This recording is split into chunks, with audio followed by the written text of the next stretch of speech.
Alors bonjour Loïc, merci de nous accueillir aujourd'hui pour cette nouvelle interview au Palace Gate Hotel de Phnom Penh. Donc la question que je pose à tous mes interviewés, à savoir comment es-tu arrivé au Cambodge, en quelles circonstances et en quelle année? Alors la première fois que je suis venu au Cambodge, pour y habiter, c'était il y a 9 ans, 8-9 ans, et la première fois que je suis venu au Cambodge, c'était il y a 12 ans. Donc j'étais venu ici en vacances pour un visa run, j'étais basé en Thaïlande sur quelques mois. Donc j'avais un rêve d'enfant, c'était de visiter Angkor Wat.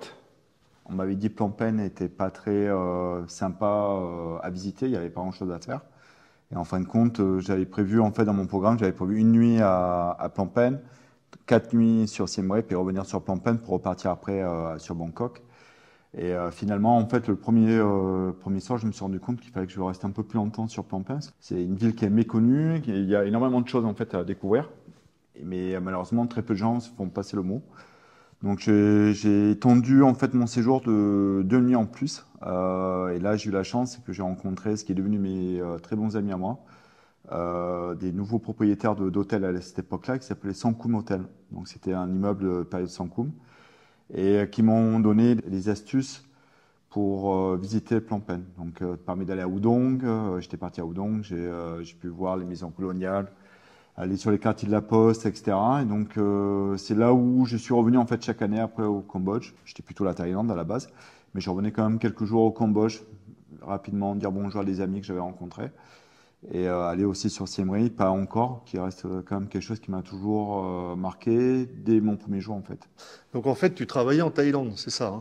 Non, je travaillais pas en Thaïlande. J'ai vécu en Angleterre, donc j'étais rentré d'Angleterre, j'étais rentré en France. Et je voulais plus retravailler en plein temps à l'année CDI, donc je travaillais 8 mois par an en fait.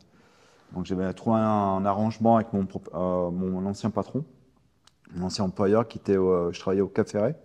Et donc j'avais l'opportunité de pouvoir de novembre à fin février en fait de pouvoir prendre des vacances. Donc ça me permettait de partir et de continuer à développer et à apprendre la cuisine thaïlandaise, qui était un peu plus ma cuisine fétiche, entre guillemets, avec la cuisine japonaise. Donc de là, je venais en Thaïlande. Il fallait que je fasse des visa run tous les mois. Donc je partais soit au Vietnam, soit je partais en Birmanie, soit je partais en Thaïlande, au Cambodge. Alors c'est intéressant, qu'est-ce que tu as pensé de la cuisine khmer quand tu es arrivé? Mon premier abord, catastrophique. Je vais être franc. Quand je suis arrivé ici, la première fois, j'avais du mal vraiment à vouloir me dire que j'allais manger quelque chose dans la rue, alors qu'en Thaïlande, ça me semblait quand même une meilleure hygiène, les stands sont accueillants. Là, c'était quand même un peu plus dur. Et je me rappelle, je voyais aussi les rats qui pourraient. Et c'était quelque chose qui m'a marqué. Et je me rappelle, j'ai eu une espèce de phobie pendant mon premier séjour, où je ne pouvais que manger que dans les endroits dits, entre guillemets, restaurants, quoi, un restaurant classique. Il fallait que je sois assis sur une belle table, une chaise normale, pas une chaise en plastique. Après, on s'adapte, on apprend et on voit aussi l'évolution. Mais là, c'était mon premier choc. Donc comment as-tu choisi en fait de venir travailler au Cambodge? Alors, après 4 ans en France, je me sentais pas à l'aise dans mon pays. Donc, il y avait déjà un intérêt de vivre à l'étranger, parce que j'avais vécu en Angleterre. La cuisine thaïlandaise, c'était quelque chose qui m'intéressait bien. La cuisine japonaise aussi, c'était quelque chose que j'avais appris pas mal en Angleterre. Donc j'étais plutôt orienté Thaïlande. Pour tout ce qui est permis de travail, c'est quand même plus difficile d'accès. Donc il y a un peu plus de challenge à avoir que venir directement au Cambodge, c'était beaucoup plus pratique, plus facile. J'avais déjà rencontré des amis et ça permettait, grâce à ces amis, d'avoir un petit réseau d'informations sur le marché local pour trouver du travail. Donc tu as travaillé où au début? Alors tout début, ça a été Eric Kaiser. C'était pour l'ouverture qu'ils faisaient à Ion Mall 1. À l'époque, ils avaient 2 Kaiser à l'intérieur. Donc moi, je m'occupais plutôt du restaurant. Je suis resté à peu près 2 mois, 2 mois et demi. Ça s'est pas très bien passé. C'est pas une très bonne expérience pour moi dans tous les cas.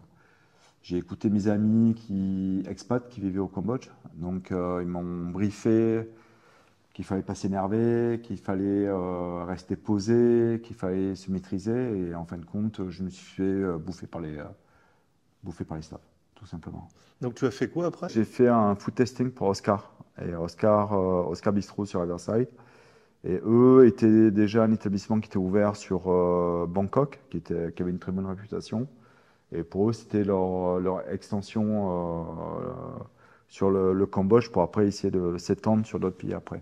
Et donc à Oscar, tu as pu créer tes propres plats? Alors, pas vraiment, parce qu'en fait, à Oscar, ils sont plusieurs partenaires. Ils ont chacun leur spécialité. Donc, dans le groupe, il y a un chef qui s'appelle Julien Lavigne, qui a travaillé avec les frères Pourcel pendant très longtemps, je crois, à peu près 10 ans, 15 ans, et il a fait plusieurs ouvertures avec eux. Et il a fait l'ouverture, il les a accompagnés à Bangkok. Donc, il est parti en Thaïlande, il a travaillé là-bas. Et de là, après, il s'est mis en partenariat avec les personnes de Oscar. Donc, lui, c'était mon chef de cuisine, enfin mon executive chef. Et moi, je suis celui-là qui va s'occuper de la consistance des plats, les fournisseurs, les trainings des staffs, l'hygiène. Et tu es resté combien de temps à Oscar? À Oscar, je suis resté 1 an et demi total. C'est-à-dire que j'étais embauché une semaine, je crois 1 ou 2 semaines avant l'ouverture. Un gros challenge. Ça a été un restaurant qui a marché dès la première semaine. Dès la première semaine, on faisait 80 sans couvert, ouvert que le soir. Donc c'était quand même sportif pour moi. Donc je suis resté 1 an et demi. Après, je suis parti sur Lumière Hôtel. Donc c'était une ouverture. Donc on va faire en simple. Il y avait trois nationalités, taïwanaise, singapourienne et khmer. Généralement, les khmers sont les propriétaires des terrains. Et après, je suis parti là-bas parce que c'était un challenge de repartir en hôtellerie, parce que j'étais plus tourné, orienté restaurant. Et deuxièmement, parce que les propriétaires avec lesquels je travaillais, en fait, je collaborais, c'était des Singapouriens. Donc j'avais envie d'avoir une expérience un peu plus poussée en collaboration avec des Asiatiques et de connaître un peu mieux le marché asiatique. Et à Lumière Hôtel, en fait, tu as pu laisser libre cours à ton imagination? Alors oui et non, parce que toujours pareil, quand on est chef de cuisine, on pense toujours qu'on peut faire tout ce qu'on veut, mais on ne peut pas faire tout ce qu'on veut. On a des clients, on a des propriétaires. Et quand vous avez une dizaine de sharing owners, donc de propriétaires, il faut savoir faire plaisir à tout le monde. Donc on fait ce qu'on veut dans la limite des conditions qui sont données par le management. Et le marché, parce qu'on ne peut pas faire au Cambodge et on n'est pas comme en Europe. En Europe, on a sûrement des chances de pouvoir faire ce qu'on veut, ce qu'on souhaite. Ici, c'est quand même un peu plus délicat. Je suis resté à peu près 1 an et demi, à Lumière Hôtel. Ça m'a apporté aussi une connaissance sur la cuisine asiatique, plutôt khmer. Parce que là, on commençait aussi on est sur un pays khmer, donc il fallait développer un peu plus de plats khmer. Et donc après, tu as fait quoi après Lumière? Alors après, je suis d'origine bretonne, donc je m'appelle Loïc Leroux. C'est Leroux en 2 mots, donc déjà ça symbolise que je suis très proche de la mer. Puis mes parents qui sont tournés sur l'océan Atlantique, ma mère plutôt sur le bassin d'Arcachon, donc c'est pas vraiment un océan, mais ça reste quand même bord de mer. Et mon père qui est vraiment plus, côté Malouin, donc un peu plus vraiment mer. Les îles, c'était quelque chose qui m'attirait. Donc j'ai eu l'opportunité en fait de pouvoir partir là-bas et d'avoir plus de responsabilités. Donc c'est-à-dire ne plus être que chef de cuisine et de passer aussi en directeur culinaire. Donc ça veut dire que je s'occupe de la cuisine et de la salle aussi. Alors là, j'ai totalement créé tout ce que j'avais envie de créer. Les autres, je pouvais créer, mais avec des barrières. Et donc tu as travaillé où? Sur quelle île et dans quel établissement? Alors, j'ai travaillé à Koh Rong sur un resort qui s'appelle Sok-San Beach Resort, qui est à côté d'une grande baie qui fait à peu près 8 km de long. De l'autre côté, c'est Royal Sand, il y a un tout petit village de pêcheurs. Et là, j'ai pu ouvrir en fait un restaurant qui s'appelait, maintenant qui a fermé avec le Covid, mais qui s'appelait Wok Yakitori, Asian Garden Wok Yakitori. Donc, c'est une cuisine ouverte avec un jardin extérieur, mais où justement Robin a travaillé dessus. Donc je pense que tu vas le rencontrer bien prochainement. Donc Robin, lui, avait fait tout le design du jardin intérieur. J'ai créé en fait un restaurant qui était tourné sur une cuisine asiatique, japonaise, thaïlandaise et khmer. Souvent, les touristes qui arrivent sur les îles, après 2 semaines, la cuisine khmer, ils en ont un peu marre. Et en fait, oui, ce que je me souviens avoir vu quelques photos passer à l'époque, je voyais des créations, parce que c'est vraiment des créations de plats. Waouh, enfin, je pense que tu as dû bien te prendre la tête en cuisine pour. Ben, oui et non. Alors j'ai la chance qu'en France, j'ai travaillé avec Opinans Café, qui est au Ferré. Et on avait une formule du marché qui changeait chaque semaine.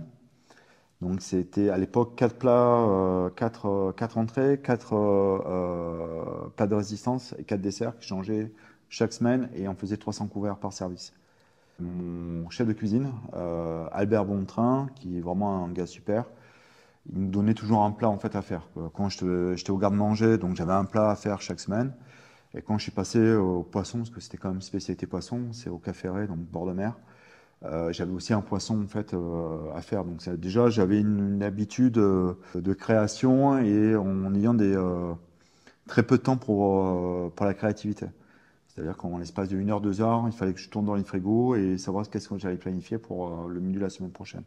On a quand même un problème au Cambodge, c'est que l'accès aux produits est quand même difficile. Là, j'ai surtout résolu un des plus gros problèmes sur Phnom Penh, c'était l'accès aux fruits de mer et aux poissons. C'est-à-dire que les Khmers connaissent très mal leurs poissons, donc ils appellent tout treille. Bon, treille, ça veut dire poisson. Le vivando, c'est quoi? Ben non, c'est treille. Enfin bon, c'est vite fait, le raccourci, c'était un peu compliqué, mais bon. Donc tu es resté alors, combien de temps à nouveau sur ce resort? Ben, je suis resté jusqu'au Covid, donc à peu près 1 an et demi, 2 ans. Le 17 mars, je crois qu'ils fermaient les frontières. Moi et mon management, on a décidé de se mettre en congé sans solde pendant 3 mois. Tu te retrouves à Phnom Penh pendant le Covid et tu fais quoi à Phnom Penh? Alors à Phnom Penh, ce qu'il faut savoir, c'est que Soksan appartient en fait à Royal Group. Alors, Royal Group, pour ceux qui vivent au Cambodge, ils connaissent très bien. C'est Salcard, ANZ Bank, Wings. Donc c'est une énorme boîte locale. Ils avaient une activité cantine. Et donc là, les cantines des écoles privées de Northbridge et Southbridge. Donc là, ils m'ont proposé, en fait, ils m'ont rappelé après 3 mois. Ils m'ont demandé bon, qu'est-ce que je faisais et si je voulais travailler. J'ai dit oui pour me remettre un peu les pieds à l'étrier. Et donc là, j'étais un peu plus spécialisé sur tout ce qui était en fait créer des menus diététiques pour les enfants, en sachant qu'ici, il y a forcément une option qui sera végétarienne ou végane, une option western, donc européenne, occidentale, et une option asiatique. Donc voilà, ça a été un peu plus prise de tête parce que c'était quand même un peu plus de recherche, parce que c'est des plats avec des coûts très bas. Parce qu'on ne peut pas vendre ça à 10 dollars aux gamins. Donc on avait à peu près, je crois, 4 dollars par tête. Durant le Covid, en fait, tu as travaillé que pour les écoles. Alors j'ai travaillé pour Royal Group, donc c'est une branche qui s'appelle NBC, c'est Northbridge Community. Donc j'ai fait les écoles, donc il y avait Northbridge, Southbridge. Il y avait donc ce café qui était dans le condominium qui est à l'intérieur de Northbridge Community. Et aussi, je retournais à Soksan, parce que Soksan leur appartenait. Donc, dès qu'il y avait les vacances scolaires, les Nouvel An, les Noëls, je partais là-bas 2 semaines, 3 semaines. Les seuls expats qu'on avait, nous, c'était des gens comme toi et moi qui vivaient encore au Cambodge. On n'était pas rentrés. Et donc après, comment tu es arrivé en fait au Palace? Je suis arrivé au Palace Gate parce que j'avais un ami qui était le FMI directeur du groupe, Elite, qui a changé de nom entre-temps, qui s'appelle Lux Elite. Donc lui, il s'occupait des clubs, il s'occupait donc Pontoon, Epic, Palace Gate Hotel et Palace Gate Résidence. Donc il s'occupait de cette partie-là. Il avait des petits soucis avec le chef de cuisine. Les patrons qui sont d'origine iranienne avaient besoin de renouvellement dans la cuisine, dans le management. Et j'ai eu ma candidature qui s'est présentée. Et là, ça a été un espèce de coup de foudre avec le lieu, en premier. Et puis une opportunité par rapport à la période de l'année, cette période-là où ça permettait de me remettre quand même, pas me sortir de la cantine, me remettre en tant que cuisinier et de re-avancer. Quand tu parles du lieu, c'est-à-dire? On est en face du Palais Royal, Palace Gate. Ça, c'est l'ancienne maison coloniale. Cette maison coloniale était le quartier de chef d'état-major. Et j'ai mon arrière-grand-père qui était dans la coloniale, officier dans l'armée. Donc il a vécu en Asie, donc en Indochine à l'époque. Et donc c'est pour ça, pour moi, il y a un petit symbole, un petit air de déjà vu. Donc voilà, il a vécu ici à un moment donné, il a dû passer quelques temps ici, passer dans cette maison sûrement. Je vois que tu as un parcours très intéressant avec divers domaines, que ce soit Oscar, restaurant, que ce soit la restauration, hôtellerie. C'est toi qui aimes changer ou qu'est-ce qui se passe? Alors moi, je suis quelqu'un qui aime les challenges. C'est-à-dire que je suis un espèce de buveur, donc j'ai un besoin d'apprendre qui est assez obsessionnel. Donc, quand je suis sur une cuisine de bistrot, je vais me mettre dedans et je vais apprendre comme une éponge, je vais absorber. Quand je vais me mettre sur un autre truc, je vais en continuer à apprendre et je suis pas une bête de travail, mais je suis quelqu'un qui bosse facilement 12-15 heures par jour, 6 jours sur 7. Et dès que je suis dans une mode de routine, ça fait un peu peur parce que d'un coup, on passe à peut-être de 12 heures, on va passer à 8-9 heures et on va avoir énormément de temps libre et on ne sait plus quoi en faire. Donc soit on a d'autres hobbies en parallèle et donc on va essayer de combler ces hobbies, ce temps-là par des hobbies, soit c'est son métier qui est un hobby et là ça devient un peu plus compliqué parce que c'est passionnel, donc passionnel et fusionnel. Qu'est-ce qui te plaît dans le pays? Alors, ce qui me plaît dans le pays, bah, déjà j'ai ma compagne euh, qui s'appelle Sopère, qui elle est infirmière, ça fait plus de 4 ans qu'on est ensemble, donc déjà c'est un gros truc qui fait que ça me plaît. Puis après, je vais être franc, j'ai la réputation d'être très attaché à mes staffs et je suis quelqu'un de très paternel avec eux, donc je partage énormément avec eux. Les bons et les moins bons, le top au pire. Certains, je vais les retrouver à l'hôpital parce qu'ils ont picolé jusqu'à 3 heures du matin, ils ont eu un accident. Ça peut être des mariages et donc je vais être présent au moment des mariages. Donc tout ça fait que pour moi je me sens à l'aise à l'intérieur. Après, je pense pas partir, du moins pour l'instant. J'ai rénové un appartement des années 60, de la période Sankoum. Et puis c'est quand même une douceur de vivre, en soyons francs. C'est vrai que nous, Européens, on a tendance à être stressés. Et ici, c'est vrai que les gens ont notre approche, mais ils sont nonchalants tout en étant capables certains du moins, d'être capables de performer aussi bien qu'un occidental, quoi. Donc il y a ça, la nourriture est aussi un plus, parce qu'il y a quand même des choses, la nourriture khmer est très bien connue.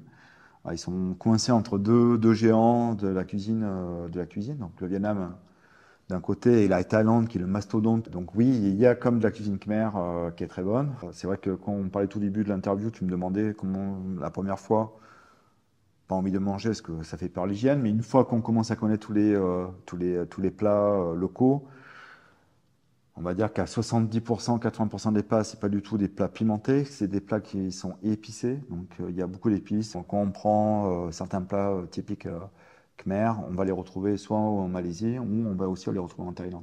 Est-ce que tu peux donc aussi nous parler du coup de la vie? On parlait de cuisine, on peut parler d'hébergement, Bon, mais c'est toujours pareil, hein. Je pense que bon, je vois tes interviews que tu fais, donc quand tu poses ce type de questions, soyons clairs, moi j'ai la chance que j'ai accès aux produits, hein. En tant que cuisinier, j'ai accès aux produits occidentaux au meilleur tarif. Donc mes crises de manque de fromage ou de charcuterie, j'arrive quand même un peu mieux les gérer que d'autres personnes lambda. Alors si on vit localement, c'est-à-dire on achète au marché local, sans vouloir acheter au marché local ne veut pas dire manger khmer. Aller au marché local où tu vas trouver du porc, tu vas trouver tout ce que tu as besoin pour cuisiner. Il faut compter pour deux un budget, je pense à peu près de 200-250 pour deux personnes.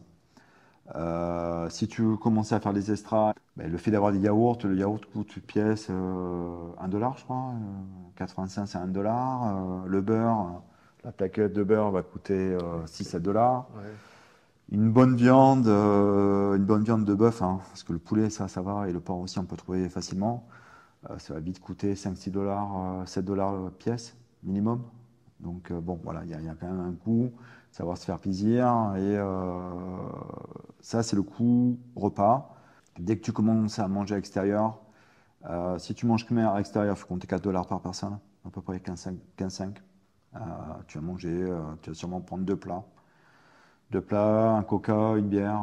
Voilà, grosso modo, ça va être ça. La bière coca va coûter entre 2000 et 3000 réels. 1 dollar, c'est 4000 réels, grosso modo. Donc 4 dollars, ça te permet d'avoir des plats, au moins un riz frit et quelque chose, ou un sauté de légumes et quelque chose en parallèle. Et donc côté hébergement, Alors hébergement, alors maintenant j'ai la chance que je suis chez moi, donc c'est vraiment une chance. Hébergement, ça dépend qu'est-ce que tu aimes. Moi je suis quelqu'un de plutôt simple, donc j'ai tourné plutôt des appartements à 250, 350. Une, deux chambres, ça va être à peu près ces tarifs-là. Internet, généralement, va être compris. L'eau va être compris, mais l'électricité sera sûrement à ta charge. Et après, si tu as besoin de confort un peu plus western, c'est-à-dire avoir l'eau chaude pour la douche, ça va être plutôt dans les condominiums, des appartements un peu plus standing.